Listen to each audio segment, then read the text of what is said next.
Dear students of class 12th commerce, assalamu alaikum to all of you and most welcome. Dear students, today's topic is reassessment of, or we can say revaluation of assets and liabilities. तो ये आज का जो topic है ये बहुत अहम topic है, क्योंकि where there is reconstitution of the firm, reconstitution of firm, वहां पर हमें रिवैल्यूएशन ऑफ एसेट्स और लायबिलिटीज करना पड़ता है। और हम जानते हैं कि रिकॉन्स्टिट्यूशन ऑफ फर्म कब होता है। हम देखते हैं कि जब change in profit sharing ratio हो, change in profit sharing ratio, ये भी एक मोड है जहां पर रिकॉन्स्टिट्यूशन ऑफ द फर्म होता है। Old partnership comes to an end and new partnership is formed. इसी तरह से admission of a new partner, जब हम किसी नए पार्टनर को अपने फर्म में एडमिट करते हैं तो यहां पर भी रिकॉन्स्टिट्यूशन ऑफ द फर्म होता है। इसी तरह से डेथ ऑफ ए पार्टनर और रिटायरमेंट ऑफ ए पार्टनर,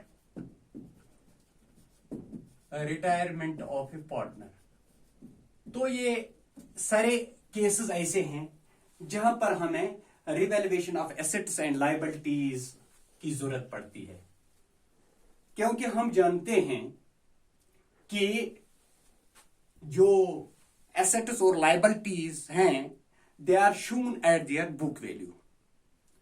और जिस वक्त रिकॉन्स्टिट्यूशन ऑफ द फर्म होता है तो उस वक्त हम इसका रीचेक करते हैं कि बुक वैल्यू क्या है और प्रेजेंट मार्केट वैल्यू क्या है। फॉर एग्जांपल, हमारे पास एक एसेट है मशीनरी। अगर इसका बुक वैल्यू 1 लाख है और रिकॉन्स्टिट्यूशन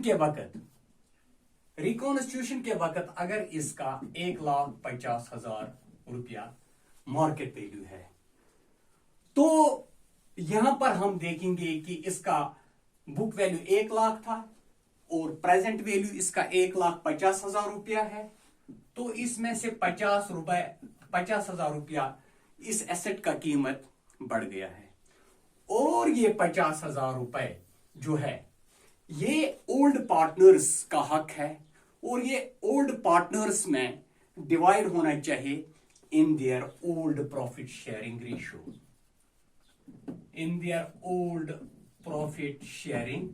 रेशियो, 50,000। क्योंकि जब रिकॉन्स्टिट्यूशन होगा उस वक्त नया पार्टनर अगर हम लेंगे तो नए पार्टनर को इस 50,000 जो इसमें बढ़ा हुआ है, इजाफा हुआ है, वो इसका हकदार नहीं है। इसके हकदार ओल्ड पार्टनर्स हैं, क्योंकि it is due to their efforts and their hard work कि इसमें जो है इजाफा हुआ है और ये उन्हीं से ताल्लुक रखता है, उनके दरमियान ये डिस्ट्रीब्यूट होना चाहिए। तो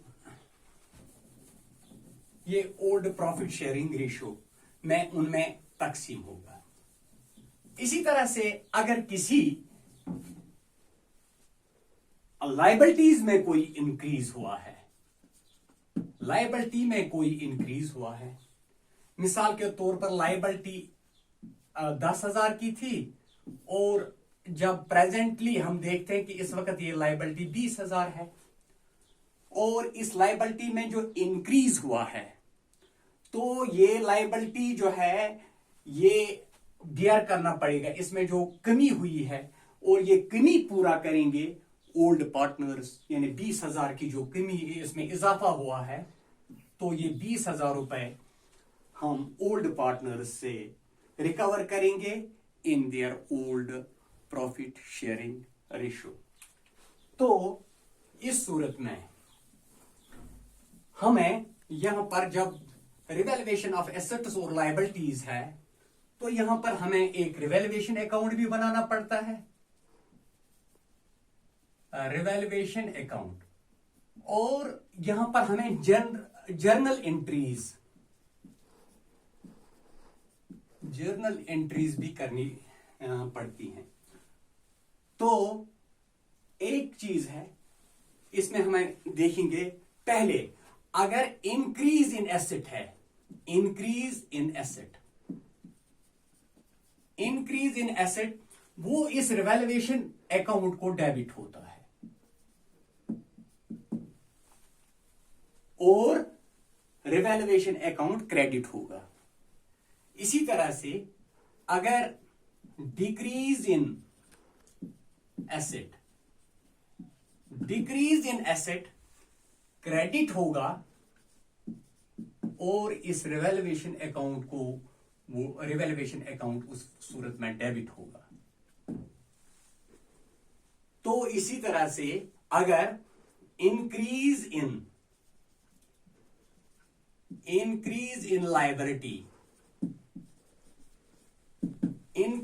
लायबिलिटी वो यहां पर हम क्रेडिट करेंगे और रिवैल्यूएशन अकाउंट में वो डेबिट होगा। अगर डिक्रीज इन लायबिलिटी है, डिक्रीज इन लायबिलिटी यहां पर हम डेबिट करेंगे और रिवैल्यूएशन अकाउंट में ये क्रेडिट होगा। इसी तरह से अनरिकॉर्डेड एसेट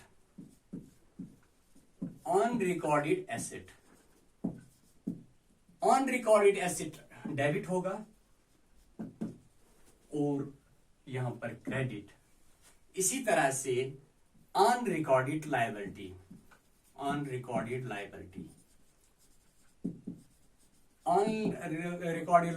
क्रेडिट और यहां पर रिवैल्यूएशन अकाउंट में डेबिट होगा।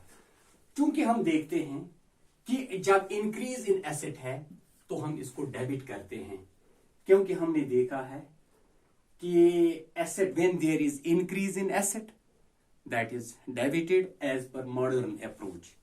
लेकिन इसमें यहां पर रिवैल्यूएशन अकाउंट भी है। ये रिवैल्यूएशन अकाउंट जो है ये नॉमिनल अकाउंट है, और नॉमिनल अकाउंट में लॉसेस और एक्सपेंसेस को डेबिट किया जाता है और इनकम और गेन को क्रेडिट किया जाता है।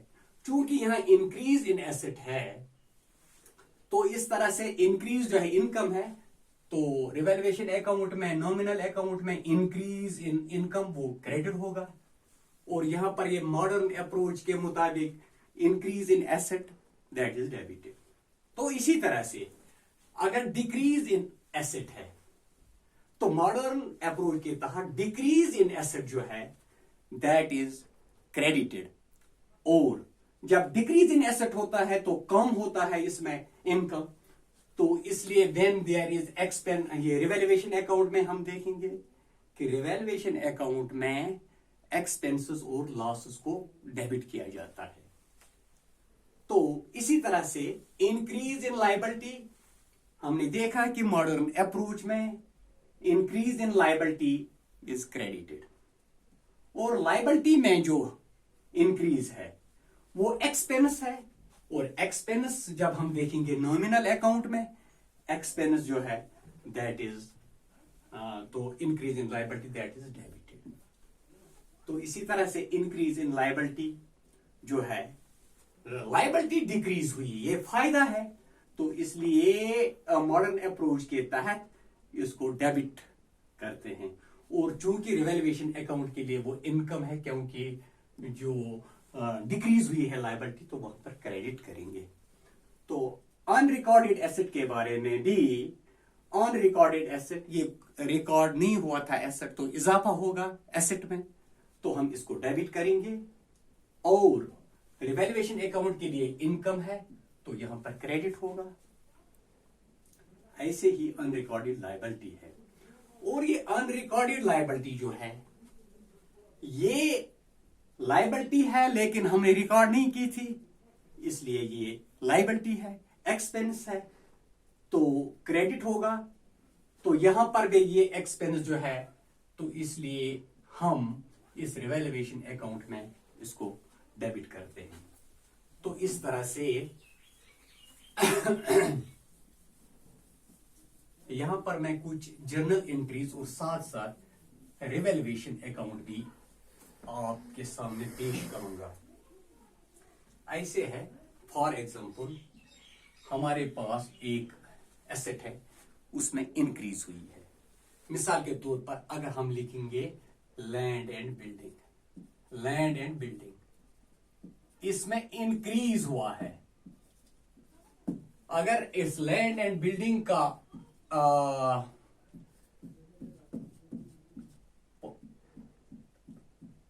5 लाख कीमत था और प्रेजेंट मार्केट वैल्यू उसका 6 लाख है, 6 लाख है। तो यहां पर हम जो देखते हैं कि 5 लाख इसका बुक वैल्यू था और आज मार्केट वैल्यू इसका 6 लाख है, तो इस लैंड एंड बिल्डिंग में 1 लाख का इजाफा हुआ है। तो यहां पर हम इसको दिखाएंगे land and building 1 lakh.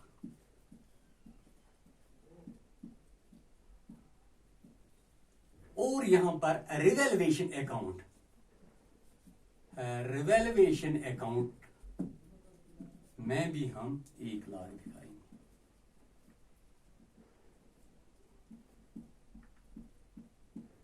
Lakh, ये ऐसा है, being increase in asset, being increase in land and building। तो यहां पर जो मैंने पहले भी अर्ज किया कि लैंड एंड बिल्डिंग एक एसेट है, और मॉडर्न अप्रोच के तहत जब एसेट में इंक्रीज होता है तो उसको हम डेबिट करते हैं, ये है। और इसी तरह से रिवैल्यूएशन अकाउंट जो है नॉमिनल अकाउंट, नॉमिनल अकाउंट में हम क्या देखते हैं कि एक्सपेंसेस एंड लॉसेस को डेबिट किया जाता है और इनकम और गेन को क्रेडिट किया जाता है। क्योंकि यहां पर 1 लाख रुपए का इजाफा हुआ है लैंड और बिल्डिंग में, इसलिए इनकम है रिवैल्यूएशन अकाउंट के लिए, तो हम इसको यहां पर 1 लाख शो करेंगे। इसी तरह से फॉर एग्जांपल मशीनरी है, और ये मशीनरी जो थी, मशीनरी हमारे पास 60,000 की थी और प्रेजेंट वैल्यू इसका 50,000 है। तो यहां पर देखेंगे कि मशीनरी घट गई है, मशीनरी की कीमत घट चुकी है कीमत। तो 60,000 और यहां पर 50,000, तो 10,000 रुपए इसमें कम हुआ है, तो ये एसेट में डिक्रीज है। तो जब और रिवैल्यूएशन अकाउंट के लिए ये एक्सपेंस है, क्योंकि कम हुआ वो यहां पर हमारा एसेट, तो हम यहां पर लिखेंगे revaluation account, revaluation account debit to machinery account, to machinery account. तो यहां पर हम दिखाएंगे 10,000 रुपये, ये कम हुआ है एसेट का, इसीलिए रिवैल्यूएशन अकाउंट को डेबिट हुआ है 10,000।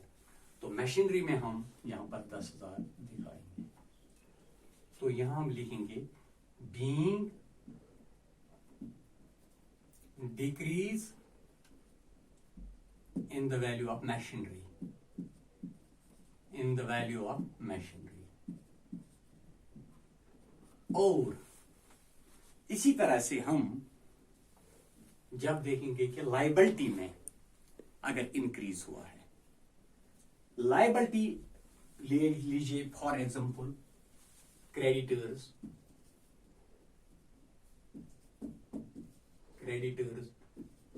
ये 50,000 थे, इस वक्त ये 70,000 है। तो हम यहां पर इनमें इंक्रीज हुआ है, और जब ऐसे लायबिलिटीज में इंक्रीज होता है तो उसको क्रेडिट किया जाता है और रिवैल्यूएशन अकाउंट को डेबिट। तो हम लिखेंगे revaluation account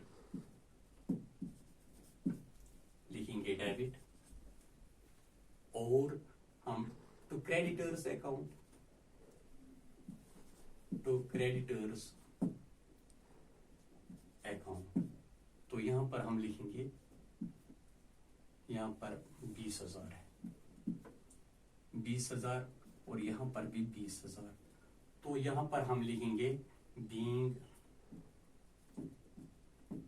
increase in liability और क्रेडिटर्स। और अगर हम देखेंगे कि आउटस्टैंडिंग एक्सपेंसेस में इंक्रीज हुआ, ये डिक्रीज हुआ है, यानी हमें अगर आउटस्टैंडिंग एक्सपेंसेस 60,000 थे और इस वक्त हम देखते हैं कि 50,000 ही हैं, तो आउटस्टैंडिंग एक्सपेंसेस में इस लायबिलिटी में डिक्रीज हुआ है। तो हम लिखेंगे यहां पर outstanding expenses DR to revaluation, ये फायदा है, कम हुए हैं, to revaluation account, to revaluation account 10,000 रुपए है।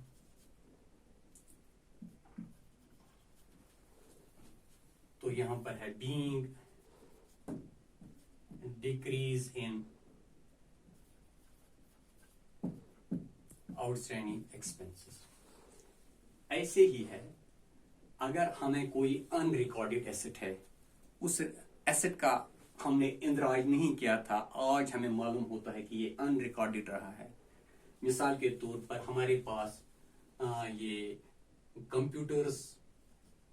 कंप्यूटर्स वर्थ 50,000 थे और इसका हमने इंद्राज नहीं किया है, तो ये इनकम एक हमारे लिए यहाँ पे वाज़ेह हुई। तो इस इनकम को हम क्या, ये एसेट में हमारा इजाफा है, तो हम लिखेंगे अनरिकॉर्डेड कंप्यूटर जो है, कंप्यूटर अकाउंट, इसमें हमें 50,000 रुपया है, ये इजाफा हुआ, और साथ में हम लिखेंगे रिवैल्यूएशन अकाउंट को, ये क्रेडिट होगा, रिवैल्यूएशन अकाउंट। तो यहां पर 50,000 लिखेंगे। तो यहां पर हम लिखेंगे बीइंग अनरिकॉर्डेड एसेट, अनरिकॉर्डेड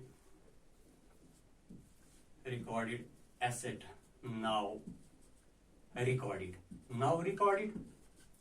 तो इसमें हमने इसको रिकॉर्ड किया और 50,000 रुपए का। इसी तरह से कोई हमें कंटेंजेंट लायबिलिटी या कोई लायबिलिटी जो है, तो वो हमें अनरिकॉर्डेड थी, तो अब हमें पता चलता है कि ये लायबिलिटी भी अब हमें चुकानी है। तो उसमें हम लिखेंगे वो क्या है, कंसर्न लायबिलिटी क्या होगी, तो रिवैल्यूएशन अकाउंट को ये डेबिट होगा, रिवैल्यूएशन अकाउंट को डेबिट। और ये हम इसमें अनरिकॉर्डेड लायबिलिटी कोई भी होगी उसमें हम क्रेडिट करेंगे। फॉर एग्जांपल ये 20,000 है, तो यहां पर भी 20,000 है, being unrecorded liability now recorded. और इस लास्ट पर हम देखेंगे कि ये हमें क्या बचेगा, कि हम यहां पर हमें इस रिवैल्यूएशन पे प्रॉफिट है या लॉस है। अगर प्रॉफिट होगा तो वो ओल्ड पार्टनर्स को इन देयर ओल्ड रेशो में तकसीम होगा। तो जब अगर हम फॉर एग्जांपल यहां पर देखिए रिवैल्यूएशन अकाउंट भी बनाएंगे हम, साथ ही यहां पर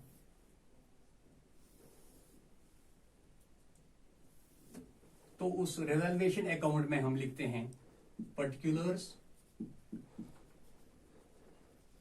और रुपीज, पर्टिकुलर्स और रुपीज। फॉर एग्जांपल हम देखेंगे, पहले हमें रिवैल्यूएशन अकाउंट को लैंड एंड बिल्डिंग का 1 लाख रुपया क्रेडिट हुआ है, तो हम लिखेंगे यहां पर ये रिवैल्यूएशन अकाउंट को क्रेडिट हुआ है, तो हम लिखेंगे by land and building 1 lakh.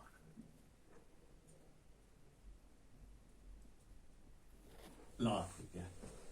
तो इसी तरह से revaluation account to machinery account, यहां पर मशीनरी में जो डिक्रीज हुआ है वो रिवैल्यूएशन अकाउंट को डेबिट हुआ है, तो हम लिखेंगे यहां टू मशीनरी अकाउंट,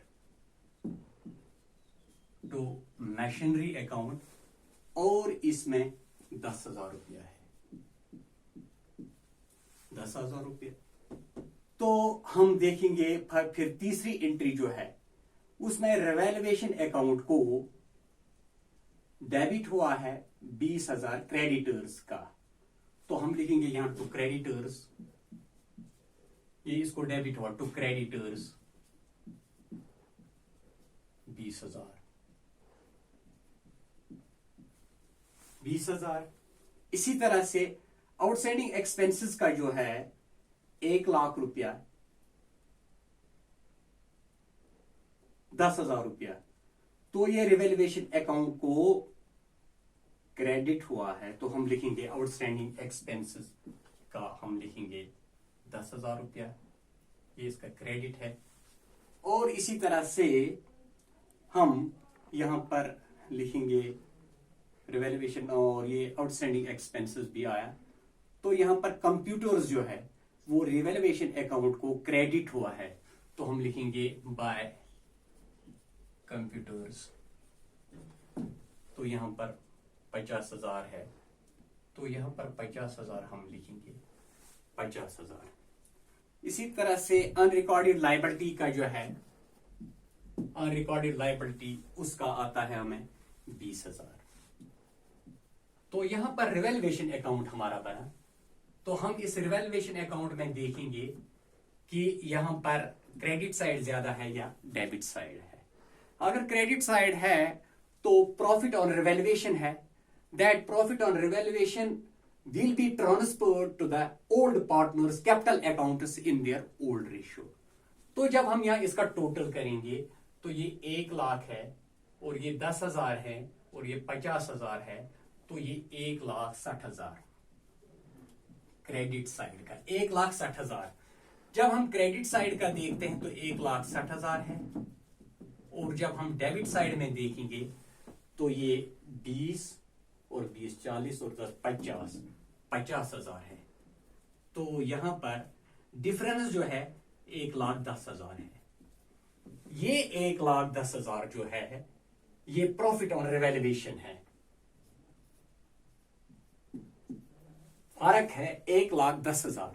तो ये 1,10,000 जो है ये प्रॉफिट ऑन रिवैल्यूएशन है, प्रॉफिट ऑन रिवैल्यूएशन 1,10,000। अगर हमारे दो पार्टनर थे तो ये दो पार्टनर्स में ये प्रॉफिट डिवाइड होगा इन देयर ओल्ड रेशियो। तो हम यहां to profit on revaluation, to profit on revaluation transfer to partners capital accounts.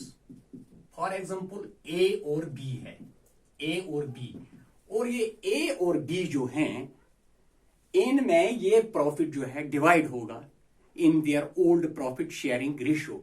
For example अगर वो इक्वली 1:1 शेयर करते हैं तो ए को भी इसमें से 55,000 मिलेगा और दूसरे को भी 55,000 रुपया। तो ऐसे ही अगर फॉर एग्जांपल ये डेबिट साइड जो है रिवैल्यूएशन अकाउंट का, जहां पर हम एक्सपेंसेस दिखाते हैं, अगर इसका टोटल ये बनता है 1,60,000 और यहां पर क्रेडिट साइड का टोटल बनता 50,000, क्रेडिट साइड का टोटल 50,000 और डेबिट साइड का 1,60,000, तो उस सूरत में एक्सपेंसेस ज्यादा थे, तो हम वो 50,000 जो है ये 1,10,000 ये ओल्ड पार्टनर्स को बियर करना था in their old profit sharing में। तो उस सूरत में हम यहां पर लिखते to loss transfer to partners capital accounts. तो वहां पर ए को बियर करना था लॉस 50,000 और बी को भी लॉस बियर करना था 55,000। आप देखेंगे चूंकि हमने ये जो है रिवेल्युएशन पर हमने एसरटेन किया कि किस प्रॉफिट को यहां पर हमें मिला कि ए को 55,000 ये रिवेल्युएशन प्रॉफिट क्रेडिट होना चाहिए और बी को 55,000। इसी तरह से जब हम नई फर्म का बैलेंस शीट बनाएंगे तो वहां पर जो हम देखेंगे कि ये लैंड एंड बिल्डिंग का 1 लाख रुपए जो है वो इंक्रीज हुआ है, तो वहां पर हम ये लैंड एंड बिल्डिंग 50,000 5 लाख के बजाय 6 लाख हम नए बैलेंस शीट में इसको शो करेंगे लैंड एंड बिल्डिंग को। इसी तरह से अगर हमारी मशीनरी जो है वो 60,000 की थी और अब इसका प्रेजेंट वैल्यू 50,000 है, तो वहां पर हम ये मशीनरी 50,000 नई बैलेंस शीट है जो नए पार्टनर्स का वो बैलेंस शीट बनेगा, उसमें हम 50,000 शो करेंगे। इसी तरह से क्रेडिटर्स जो हैं, क्रेडिटर्स जो उसका वो नया है वो पहले 50,000 थे, अब 70,000 है, तो हम 70,000 के हिसाब से उसको बैलेंस शीट के लायबिलिटी साइड में दिखाएंगे। इसी तरह आउटस्टैंडिंग एक्सपेंसेस जो हैं वो 60,000 थे और अब 50,000 हैं, तो 50,000 हम नए बैलेंस शीट में नए पार्टनर्स के बैलेंस शीट में शो करेंगे। इसी तरह से यहाँ पर एक पुराने बैलेंस शीट में कंप्यूटर नहीं था क्योंकि ये अनरिकॉर्डेड था, और यहाँ नए बैलेंस शीट में अब कंप्यूटर को भी हम रिकॉर्ड करेंगे, बैलेंस शीट में शो करेंगे 50,000 के हिसाब से। इसी तरह से लायबिलिटी जो इंक्रीज हुई है उसको भी हम नए बैलेंस शीट में नए बैलेंस